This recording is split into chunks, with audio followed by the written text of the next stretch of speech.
ধরো তোমার একটা ফিজিক্স পরীক্ষা, তোমার কাছে যা যা বই আছে সব পড়ছো, বিদেশি বই পড়ছো, সব ম্যাথ করছো, সব কিছু করছো, এই কোয়ার্টারে তুমি 20-এর মধ্যে পাইছো 16। তুমি আরেকটা ফ্রেন্ডকে দেখলে সে কিছুই পড়ে নাই, 18 পাইছে।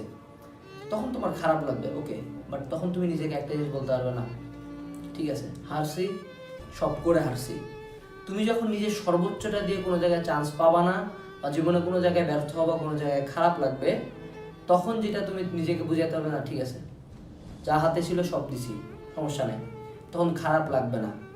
বাট যাতে দিন শেষে কোনো জায়গায় ব্যর্থ হয়ে এইটা নিজেকে কোনোদিন যাতে না বলতে হয়, ইস যদি আরেকটু পড়তাম তাহলে হয়ে যেত, এই ইস যদি আরেকটু পড়তাম যদি হয়ে যেত, এই কথাটা যে কত পেইনফুল আর কতটা তোমাকে ভিতর থেকে কুড়ে কুড়ে খাবে, একটা পর্যায়ে মনে হবে যে কান্দে মরে যায়, সুইসাইড করি, বাট তুমি কিছুই করতে পারবে না। সো যাতে নিজেকে কোনোদিন এই কথাটা বলতে না হয় যে আসলে আমি সত্যি করতে পারতাম কিন্তু করিনি, এটা যাতে কোনোদিন বলতে না হয়, তোমার উত্তর যাতে হয় যে না, আমার ক্ষমতায় যা ছিল আমি যতটুক পারতাম সব দিছি, এরপরে যা হয়েছে তা।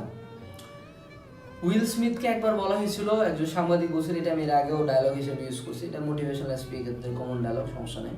সো তিনি বলছিল যে আপনি সাংবাদিক, আমি একজন অ্যাক্টর, আপনি আর আমি যদি ট্রেডমিলে উঠি, দুইটা ঘটনা হবে।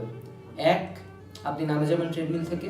দুই, আমি ট্রেডমিলে হাঁটতে হাঁটতে মারা যাব, তা আমি হারবো না। এই লেভেল পর্যন্ত যখন জেদটা যাবে, এই লেভেল পর্যন্ত যখন নিজের সর্বোচ্চ এফোর্টটা যাবে, তখন তুমি বুঝতে পারবা।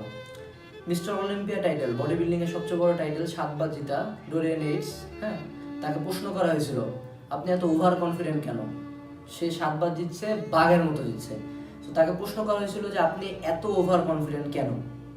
সে উত্তর দিছিল, আমি জানি যে আমি এই খেলাটাতে আমার পরিশ্রমটাতে 1 আউন্স 1 গ্রাম পরিশ্রম আর বেশি দিতে পারতাম না, আমি আমার সর্বোচ্চটা দিছিলাম, এবং আমি এটা জানি যে আমার সাথে যারা কম্পিট করে তারাও খুব ভালো মতো জানে যে তারা কেউ আমার মতো পরিশ্রম করতেছে না, আমার মতো ব্যায়াম করতেছে না, আমার মতো ডায়েট করতেছে না।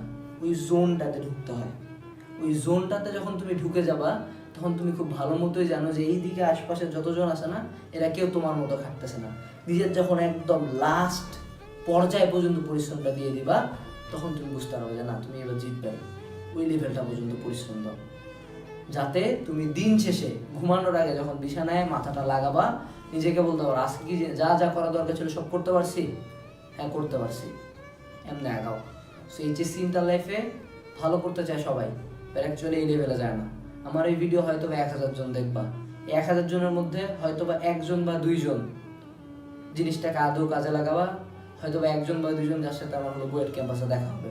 আমি তোমাকে উদ্দেশ্য করে বলতেছি, তোমার জন্য শুভকামনা।